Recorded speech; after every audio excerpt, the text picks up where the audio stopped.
With regard to the question regarding the family, I'm extremely proud of my son Hunter.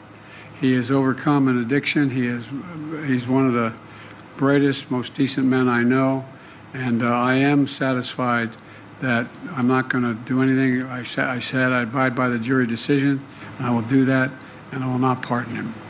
Is there any possibility that the president would end up pardoning his son? No. Well, I just said no. I just answered. Go ahead. Well, so much for that. Joe Biden has officially pardoned his son, Hunter Biden. Just a quick break before I get back.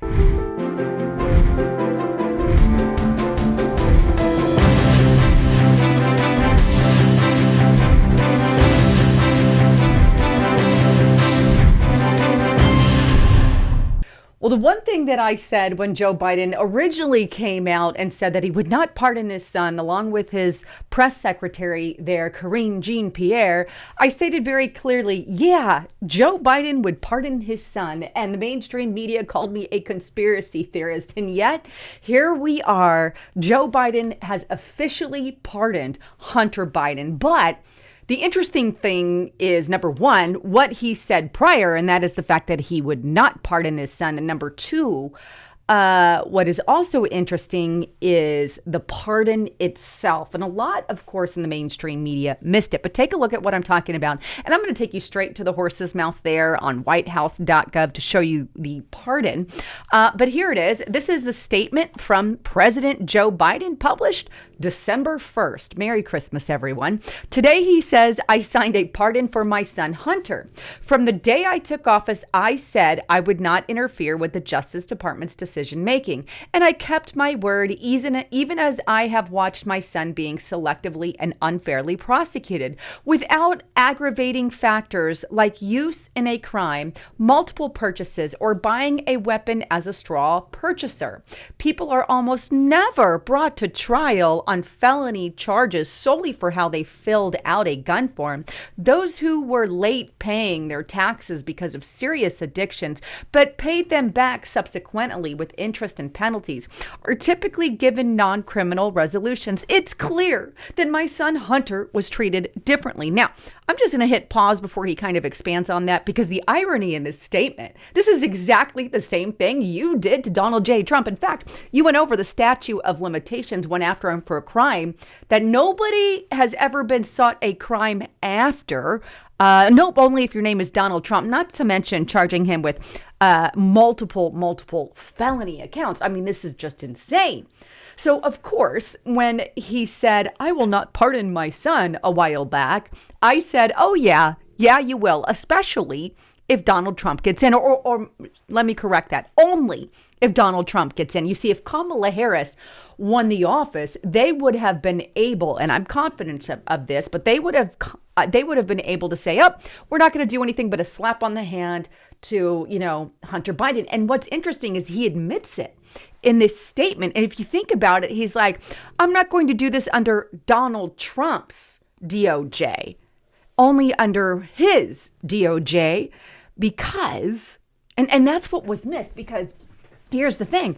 If he was still in power, or Kamala Harris was in power, he wouldn't have issued this pardon, because he would have been able to use his weaponized government agency to say, hey, we're not going to do anything to Hunter Biden. That's why, literally, for over the past year, he's been screaming, I'm going to not pardon Hunter Biden. In fact, Karine Jean-Pierre came out multiple times, and I want to say about 6 separate times, saying that, they're not going to pardon Hunter Biden, like 6 times, between 6 or 7 between her and her and Joe Biden.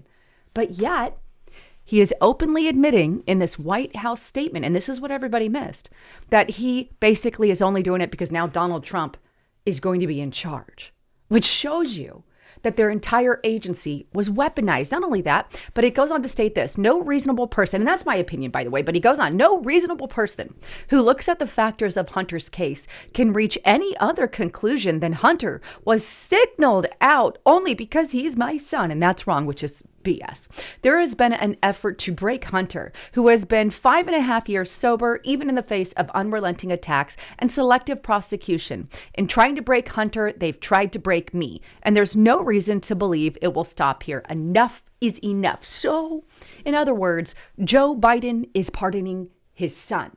And I'm going to show you the pardon in a moment, that there's also a key part to that as well. But again, Joe Biden, committed crimes. He had tax crimes. He had crimes with his gun charges, right? And you and me would have been charged already, by the way, which he leaves out of that conveniently. Not only that, but all the stuff with Burisma, these deals, these international orders that happened while his daddy was vice president, and some which continued thereafter.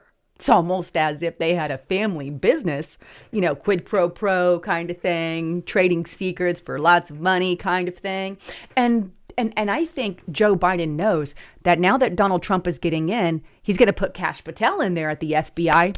Woohoo! By the way, Justice Knight did a huge report on Restricted Republic on that. Get to Restricted Republic. Please sign up to Restricted Republic. Lots of good stuff there. But anyway, Kash Patel is now, assuming he gets confirmed, right, going to be in charge of the FBI.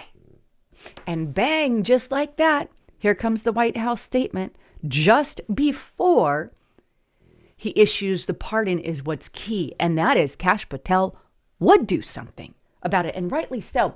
And I don't think it's so much necessarily for his son, Hunter Biden, that Joe Biden is doing this. I think it's also for himself, because obviously he was entangled in those Burisma international deals with the Communist Party and Burisma as well. That's one of the reasons why I believe he's been fighting so hard with Ukraine, right? Thank God that's finally coming to an end. But here is his full and unconditional, that's the key, pardon. And here's the actual pardon. Again, this is still on that White House site.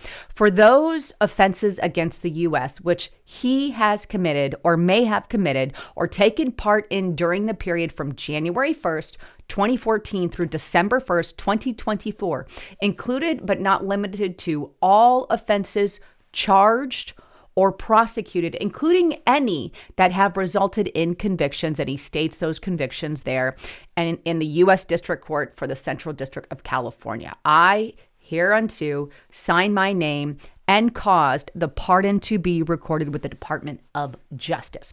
And here is the key.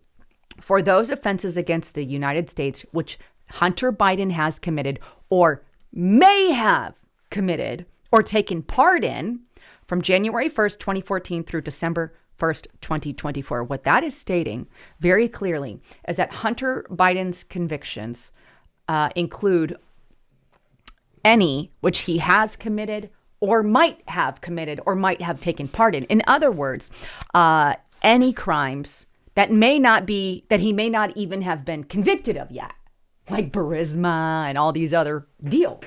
I mean, he goes all the way back to 2014. What was happening in 2014? Well, from about 2009 to 2017, Joe Biden was vice president. So from 2014 to 2017, he has that full pardon, which conveniently lies around the same time frame that his son Hunter Biden was involved in all these risque business deals with Burisma and the Communist Party.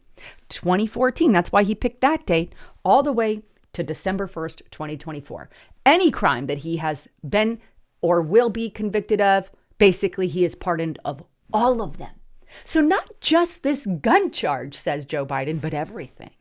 Now, why would Joe Biden do that? Well, my assessment is he's covering his own ASS.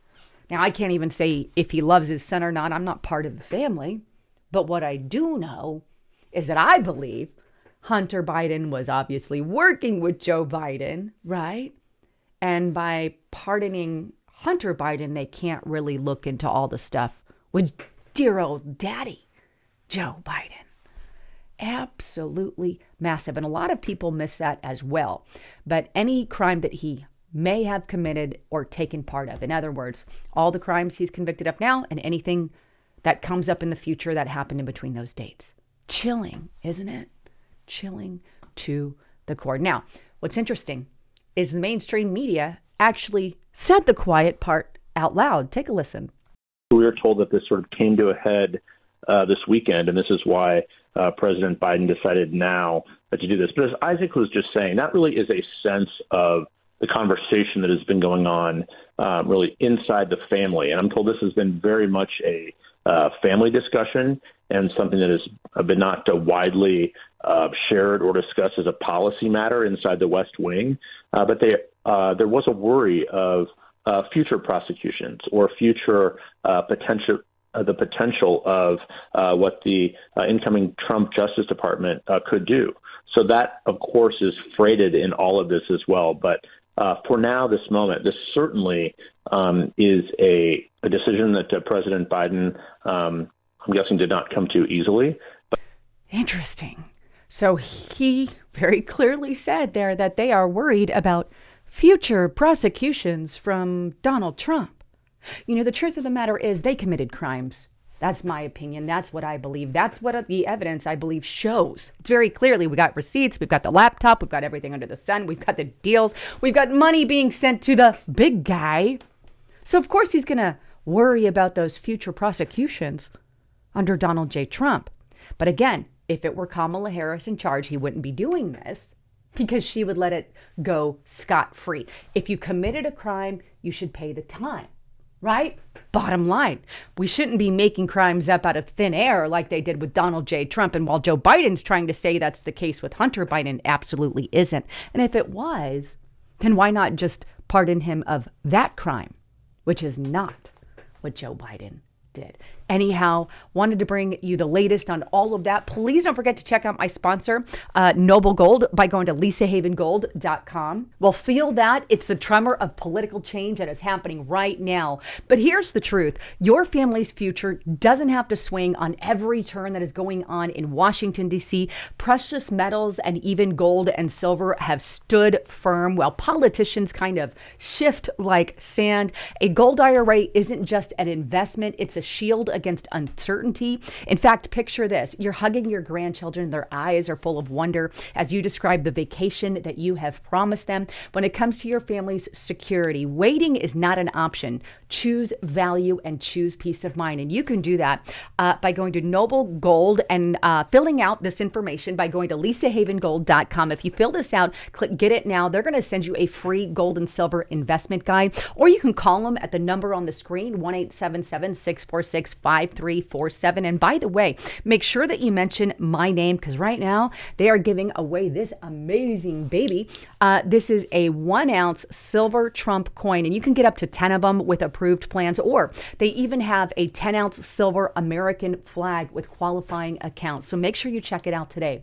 If you want more information, click that more button if you're on your cell phone, or click the link in the description box below. And by the way, there's always a risk to investing. There's never a guarantee. Check it out at lisahavengold.com. Anyhow, with all of that, I love you guys. I'm Lisa Haven, signing out.